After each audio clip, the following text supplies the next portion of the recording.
Volume study 4 ಯೆಹೋವನ ಮುಯ್ಯಿ ತೀರಿಸುವ ದಿನದ ಹರ್ಮಗೆದೋನ್ ಯುದ್ಧ. ಅಧ್ಯಾಯ 7 ರಾಷ್ಟ್ರಗಳು ಒಟ್ಟುಗೂಡುವುದು ಮತ್ತು ದೇವರ ರೌದ್ರದ ಮಹಾ ಬೆಂಕಿಗಾಗಿ ಅಂಶಗಳ ಪೂರ್ವಸಿದ್ಧತೆ. ಪುಟ 209. ಪ್ರಶ್ನಿಸಬಹುದಾಗಿರುವುದೇನೆಂದರೆ, ಇಂತಹ ಪ್ರವೃತ್ತಿಯನ್ನು ಏಕೆ ಯೋಜಿಸಬೇಕು? ಬಹುಶಃ ಹೆಚ್ಚುವರಿ ಹಿಂದಿನ ಶತಮಾನದ ಸಾಮಾನ್ಯ ಸಮೃದ್ಧಿಯ ಮುಂದುವರಿವಿಕೆಯನ್ನು, ಅದರಲ್ಲೂ ಮುಖ್ಯವಾಗಿ ಕಳೆದ 50 ವರ್ಷಗಳ ಮುಂದುವರಿವಿಕೆಯನ್ನು ಏಕೆ ಎಣಿಸಬಾರದು? ಹಾಗೆಂದು ಊಹಿಸಲಾರೆವು, ಏಕೆಂದರೆ ವೀಕ್ಷಣೆ ಮತ್ತು ಪ್ರತಿಫಲನವು ಅಂತಹ ನಿರೀಕ್ಷೆಗಳು ಅಸಮಂಜಸವೆಂದು ನಿರೂಪಿಸುತ್ತದೆ. ಅನೇಕ ಕಾರಣಗಳ ಪ್ರಯುಕ್ತ ಖಂಡಿತವಾಗಿ ಅಸಾಧ್ಯವಾದುದೆಂದು ತೋರಿಸುತ್ತದೆ. ಈ ಶತಮಾನದ ಸಮೃದ್ಧಿಯು ದೈವಿಕ ಮೇಲ್ವಿಚಾರಣೆಯಡಿಯಲ್ಲಾಗಿದೆ. ದಾನಿಯೇಲ 12:4 ತಿಳಿಸಿರುವಂತೆ, ಲೋಕವು ನೇರವಾಗಿ ಮಾನಸಿಕ ಜಾಗೃತಿಯ ಫಲವಾಗಿದೆ. ಮುದ್ರಣ, ಆವಿ, ವಿದ್ಯುಚ್ಛಕ್ತಿ ಮತ್ತು ಅನ್ವಯಿಸಿದ ಯಂತ್ರಶಾಸ್ತ್ರ ಇವುಗಳೇ ಕಾರ್ಯನಿರ್ವಾಹಕಗಳು. ಜಾಗೃತಿಯು ಅವಶ್ಯಕತೆಗಳಿಗೆ ಮತ್ತು ಐಷಾರಾಮಿಗಳಿಗೆ ಹೆಚ್ಚಿನ ಸಂಖ್ಯೆಯಲ್ಲಿ ಬೇಡಿಕೆಯನ್ನು ಹೆಚ್ಚಿಸಿತು. ಇದ್ದಕ್ಕಿದ್ದಂತೆಯೇ ಹೆಚ್ಚಿನ ಬೇಡಿಕೆಯು ಉತ್ಪತ್ತಿಯನ್ನು ಮೀರಿಸಿತು. ಹಾಗಾಗಿ ಸಾಮಾನ್ಯವಾಗಿ ವೇತನವೂ ಏರಿತು ಹಾಗೂ ಪೂರೈಕೆಯು ಗೃಹ ಮಾರುಕಟ್ಟೆಯಲ್ಲಿ ಸರಿಸಮಾನವಾದಾಗ, ಬಹಳ ಕಾಲದಿಂದ ನಿಷ್ಕ್ರಿಯವಾಗಿದ್ದ ಇಂತಹ ರಾಷ್ಟ್ರಗಳು ಜಾಗೃತ ಪೂರೈಕೆಯನ್ನು ತುಂಬಲು ಬೇಡಿಕೆಯೊಡ್ಡಿದರು. ಕೆಲಕಾಲದ ವರೆವಿಗೆ ಎಲ್ಲ ವರ್ಗದವರು ಲಾಭ ಪಡೆದರು ಮತ್ತು ಎಲ್ಲ ನಾಗರಿಕ ರಾಷ್ಟ್ರಗಳು ಇದ್ದಕ್ಕಿದ್ದಂತೆ ಇನ್ನೂ ಹೆಚ್ಚಿನ ಶ್ರೀಮಂತರಾದರೂ ಅಲ್ಲದೆ ಮೊದಲಿಗಿಂತ ಮತ್ತೂ ಹೆಚ್ಚು ಆರಾಮ ಹೊಂದಿದರು, ಏಕೆಂದರೆ ಯಂತ್ರೋಪಕರಣದ ಉತ್ಪಾದನೆಗೆ ಘಟಕ ಮತ್ತು ಅಚ್ಚು ವಸ್ತುಗಳನ್ನು ತಯಾರಿಸುವವರು, ಯಂತ್ರಶಿಲ್ಪಿಗಳು, ಬಡಗಿಗಳ ಅವಶ್ಯಕತೆ ಇತ್ತು ಮತ್ತು ಇವರಿಗೆ ಮರಗೆಲಸಗಾರರ, ಇಟ್ಟಿಗೆ ಮಾಡುವವರ ಮತ್ತು ಕುಲುಮೆ ಕಟ್ಟುವವರು ಮತ್ತು ಕುಲುಮೆಗಾರರ ಸಹಾಯದ ಅವಶ್ಯಕತೆ ಇತ್ತು.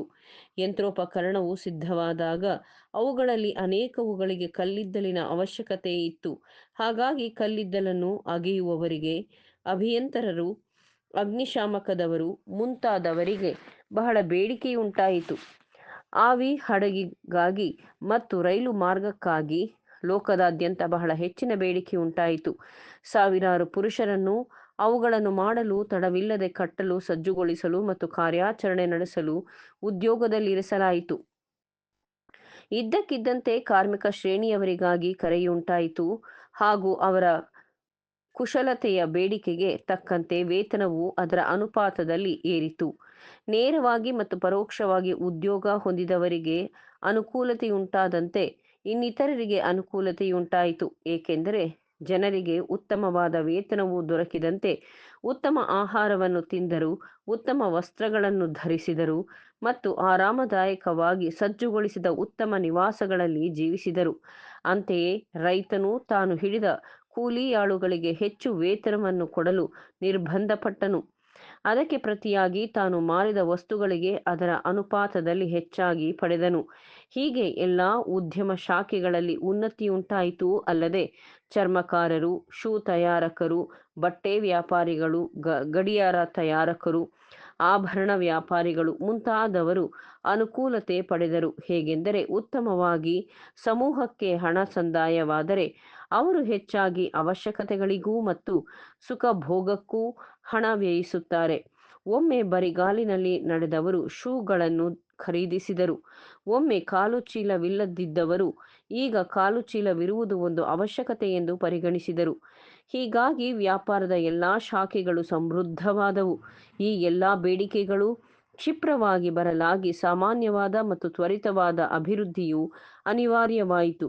ಬೇಡಿಕೆಯಿಂದಾಗಿ ಆವಿಷ್ಕಾರವು ಉತ್ತೇಜನಗೊಂಡಿತು ಮತ್ತು ಒಂದರ ನಂತರ ಒಂದು ಕಾರ್ಮಿಕ ಶ್ರಮ ಉಳಿತಾಯ ಸಾಧನಗಳು ಕಾರ್ಖಾನೆಗಳಿಗೆ, ಮನೆಗಳಿಗೆ, ಕೃಷಿಗೆ, ಎಲ್ಲೆಡೆಗೆ ನುಗ್ಗಿ, ಈಗ ಆಧುನಿಕ ಯಂತ್ರಗಳಿಲ್ಲದೆ ಕನಿಷ್ಠ ಜೀವನವನ್ನು ಸ್ವತಂತ್ರವಾಗಿ ಜೀವಿಸಲು ಕಷ್ಟಕರವಾಗಿದೆ.